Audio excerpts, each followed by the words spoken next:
Bonjour chers amis lecteurs. Et non, on n'est pas dans les Bridgerton. La meuf est complètement matrixée, n'a pas compris qu'elle était actuellement sur une vidéo YouTube. Bonjour, bonsoir, j'espère que vous allez bien, que cette vidéo vous trouve dans la meilleure des formes. Ah, je vais m'octogone sans règle avec ma plante ou quoi là? Ce n'est pas le cas, bien j'espère que ça vous donnera du baume au cœur et pas du baume à lèvres. Pourquoi dès les 10 premières secondes, Drey est obligé de faire une vanne de merde? Je ne sais pas. Plus sérieusement, moi ça va super. Cette semaine, ce n'est pas un vlog, tout simplement parce que ma semaine est loin d'être passionnante en ce moment même. Mais vous en faites pas, bientôt, le vrai reveal de tout mon setup avec ce que vous attendez depuis déjà quelques semaines. Dites-vous que moi j'attends ça depuis notre emménagement, donc en vrai si ça peut vous rassurer un petit peu. Mais aujourd'hui on se retrouve pour une vidéo face cam. Vous avez parlé que j'aimerais bien faire un peu des reviews, que ce soit des films, que ce soit de certains livres, qui soient basés un peu sur aussi l'aspect psychologie, santé mentale, tout ce qui est un peu à retourner le cerveau et ainsi de suite, mais aussi de parfois vous me voyez écrire et je me suis dit que c'était peut-être le moment de dévoiler une petite partie de moi en fait finalement et de ce que j'écris. Donc là j'ai des carnets qui datent de mon adolescence, j'ai aussi sur mon cloud des textes, des écrits qui sont là. Récemment j'étais obligée de feuilleter pour savoir un petit peu comment les trier et donc là c'est par date, c'est mes plus anciens. Alors c'est pas vraiment mes plus anciens dans le sens où il y a une partie de mon adolescence où j'avais des... Je faisais ça sur soit des carnets, soit des feuilles volantes et malheureusement j'en ai cramé. Voilà, ça faisait partie de moi ma thérapie pour me sentir mieux après, mais finalement je regrette quand même parce que ça fait partie de moi. Dans un sens ça m'a fait du bien sur le moment, mais maintenant avec du recul je me dis que ça peut-être fait du bien, genre c'est psychologique, tu vois, c'est un petit peu on te dit, genre ton thérapeute te dit oui il faut brûler ce qui est à être attaché au négatif et tout, et c'est ce que j'ai fait et finalement je regrette un petit peu, mais bon c'est pas grave, j'ai déjà quand même pas mal d'écrits. Comment on va procéder? Tout simplement je vais vous lire certains écrits, alors je ne sais pas quel je garderai au montage, pas au montage et ainsi de suite, mais c'est histoire de capter un petit peu l'ambiance dans laquelle j'étais à mon adolescence et aussi moi me juger sur mon écriture parce que j'écris toujours, voilà, parce que ça choque quelqu'un. Et j'écris toujours, là depuis la fin d'année et début d'année, j'écris de nouveau énormément parce que je relis, parce que j'essaie de prendre du temps aussi pour écrire, même si le temps est tellement précieux et tout que quand j'écris j'aime bien être dans de bonnes dispositions, donc c'est vrai que j'écris pas énormément par rapport à mon adolescence où du coup là il y a des... Donc je sais pertinemment là par exemple ce carnet c'est full période de dépression, période de phobie scolaire, période de complicado, relations toxiques, enfin tous des trucs pas ouf, pas folichon.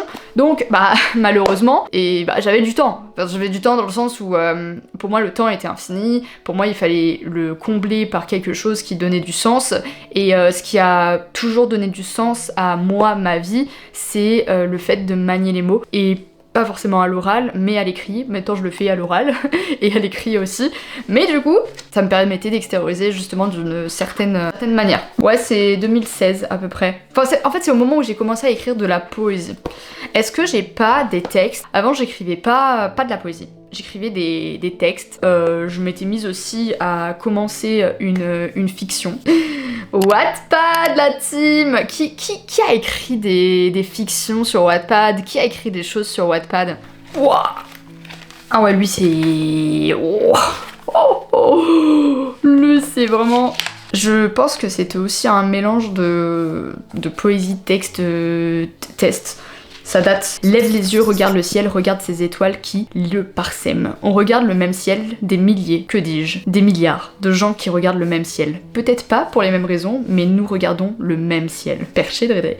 C'est fou de constater que nous ne sommes pas les seuls à admirer cette magnifique étendue noire tachée de quelques points lumineux. C'est fou de savoir que peut-être un jour l'on rencontrera cette personne, peut-être même que l'on deviendra amis. Alors peut-être vous ne rencontrerez personne de ces humains, mais vous pouvez toujours rêver. Ces rêves vous transportent. Rêver vous fait voyager dans le temps. Les gens essaient de remonter le temps. Ils s'acharnent à trouver des théories, des faits. N'ont-ils pas pensé à rêver? Rêver nous fait lever les yeux au ciel et se déconnecter de la réalité, ne serait-ce que des secondes. Waouh. Alors par contre, ma formulation, je mets aucune virgule, je mets rien du tout, genre j'ai aucune ponctuation. Est-ce que ça étonne certaines personnes finalement que j'ai déjà des écrits qui parlent des étoiles, du ciel?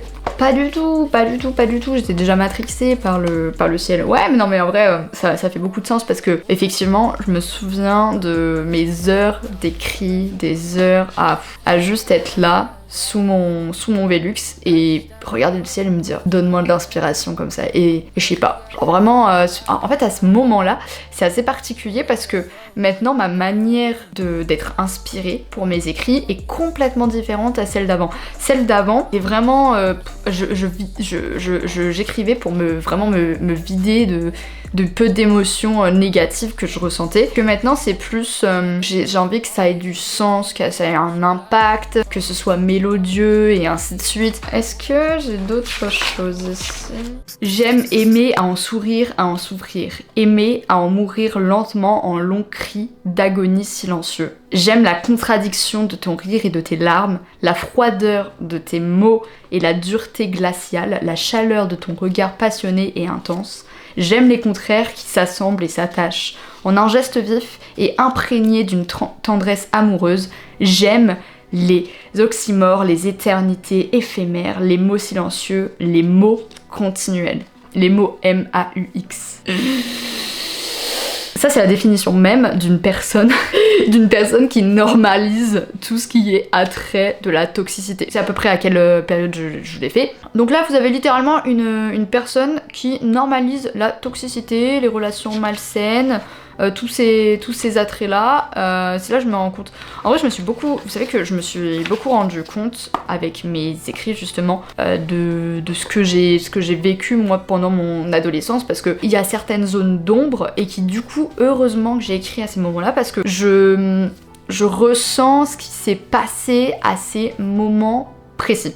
Même si c'est dur, c'est compliqué, genre là, je sais pertinemment qu'après cette vidéo, je vais avoir mal au crâne parce que c'est pas forcément des choses qui sont très très folichonnes, mais nécessaires. Toujours nécessaire dans le sens où pour avancer, pour faire toutes sortes de choses et tout, c'est important. J'ai cru un jour que je vais aller le détour. J'ai cru ce jour que tu me donnais de l'amour. J'ai cru dans tes bras forts que je n'avais pas tort. Mais j'ai vu plus tard que ce n'était qu'un coup de poignard. J'ai regardé ce sang couler et je t'ai demandé, tu veux bien m'aider? Je t'ai même supplié. J'ai ensuite vu ton regard dans le vide. Je n'existais plus, comme si nous avions un monde d'écart, comme si nous n'avions ensemble rien vécu. Je me suis revue mendier ton attention. Mini Audrey. Je me suis souvenue de mon âme mise à nu et j'ai regretté d'y avoir cru. Après avoir fait tomber l'illusion, j'ai regretté d'en avoir autant attendu. Ah, Dredre. Aussi, encore aujourd'hui, hein, tu regrettes d'en avoir autant attendu. Je regrette même en fait, en soi, toutes les périodes de ma vie ne sont pas regrettables, dans le sens où je sais que c'est ce qui m'a façonné. Je sais que c'est des choses qui sont importantes dans les passages de notre vie. Je sais pas si vous avez des périodes en particulier en tête quand je dis ça, mais au début ça fait mal. Au début t'as le truc de pourquoi je vis ça, pourquoi moi on me fait subir des trucs comme ça, pourquoi ça tombe sur moi et ainsi de suite. Et finalement avec du recul, enfin là c'est vraiment des années et des années plus tard, je me dis ouais mais si je n'avais pas vécu ça de cette manière, comment je serais aujourd'hui? Ou même ça m'a appris sur plein de choses du relationnel, ça m'a appris aussi sur moi-même, ça m'a appris sur les choses que je voulais dans la vie, sur les choses que je ne voulais pas, et ainsi de suite. Et ça, je trouve que ça n'a pas de prix. Ah là, il y a un texte. Voilà, quand je vous parlais des textes, là il y en a un. Et je suis encore seule, terriblement seule dans ce monde si froid. Ma réalité se brise et tombe au sol en miettes. J'écris pour soulager ma peine, que ça ne va plus, que non, mon ciel ne tourne plus. Revolver sur le crâne à chaque pas, tenant le précipice à bout de bras. Je comprends petit à petit que la la vie est un combat. Ce soir, la vie me sourit. Elle me dit que tout va bien. Je contemple la lune à travers la fenêtre. Elle me chuchote que ce n'est pas encore fini, que mon cœur bat encore. Mais la vie est une belle menteuse, et ça, la lune ne peut pas le contester. Il paraît que les gens vivent la nuit pour éviter de mourir un jour. Moi, je vis la nuit pour que les ombres me consument devant les étoiles impuissantes et la lune. Ma lune qui sourit tristement. Je vis sans vivre. Maintenant, cet écart entre votre réalité et la mienne. Alors que ma respiration devient difficile, ma vue se floute. Et au milieu de cette fumée si dense, la noirceur m'envahit. Aujourd'hui, j'arrête de faire semblant. Aujourd'hui, je deviens celle que je suis. Je deviens la seule et unique en possession de ma vie. Ouais.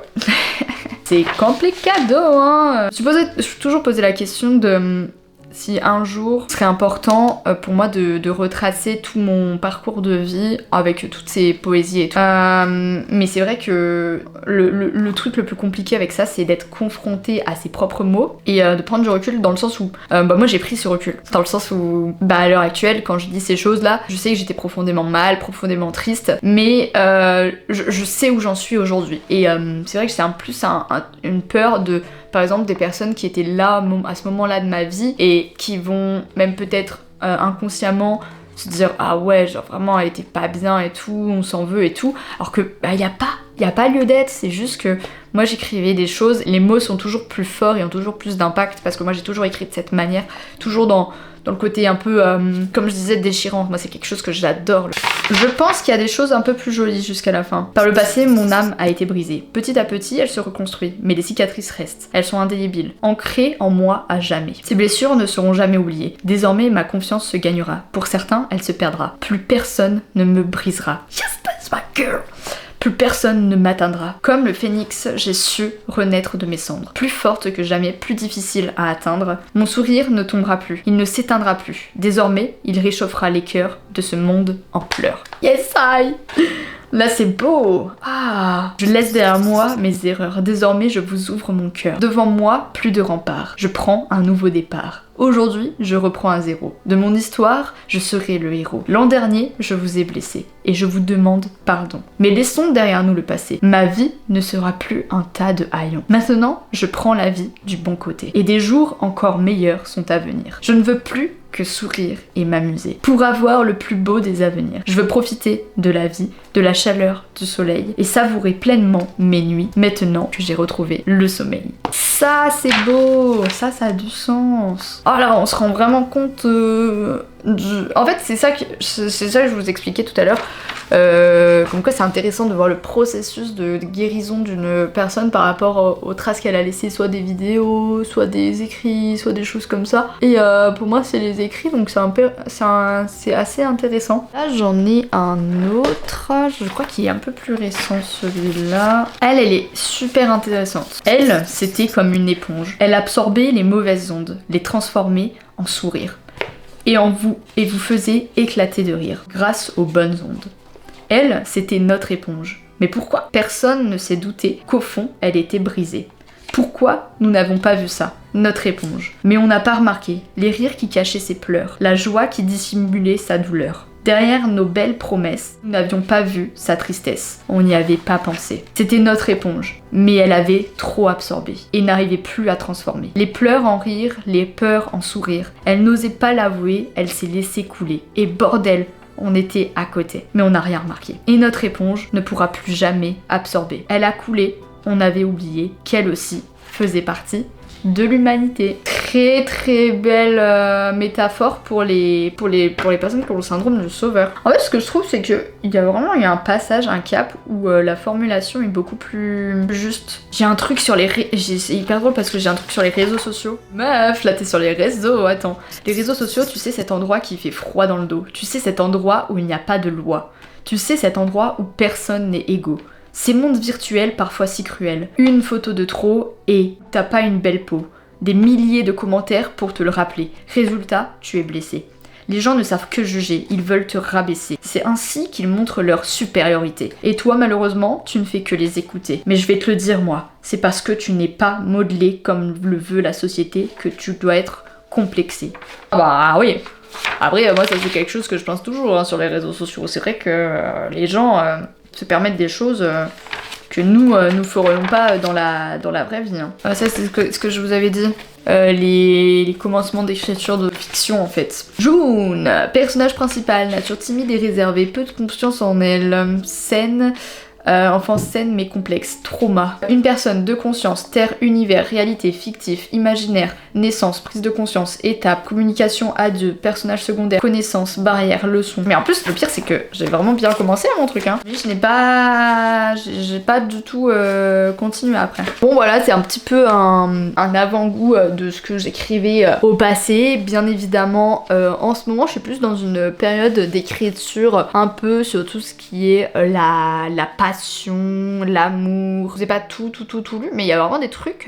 Oh, waouh! Trop des années de silence, des années à ne pas parler, des années à ne pas verbaliser. Qu'à l'heure actuelle, vu que je verbalise, je pense que du coup ça me libère d'une certaine manière. Et c'est pour ça que même au niveau de mes écrits, j'en fais quand même moins souvent parce que je suis moins confrontée avec mes pensées aussi. Il y a ça principalement. J'ai beaucoup d'autres choses à. Genre, je pense à beaucoup d'autres trucs et tout. Je sais pas si vous avez écrit pendant votre adolescence ou si vous êtes fait des lettres à vous-même, si vous avez fait des vidéos, si vous avez fait vous avez des souvenirs, des dessins aussi. En tout cas, moi je vous laisse. Je vais aller ranger tout ça et je vous fais des gros bisous. Prenez soin de vous, surtout, c'est important.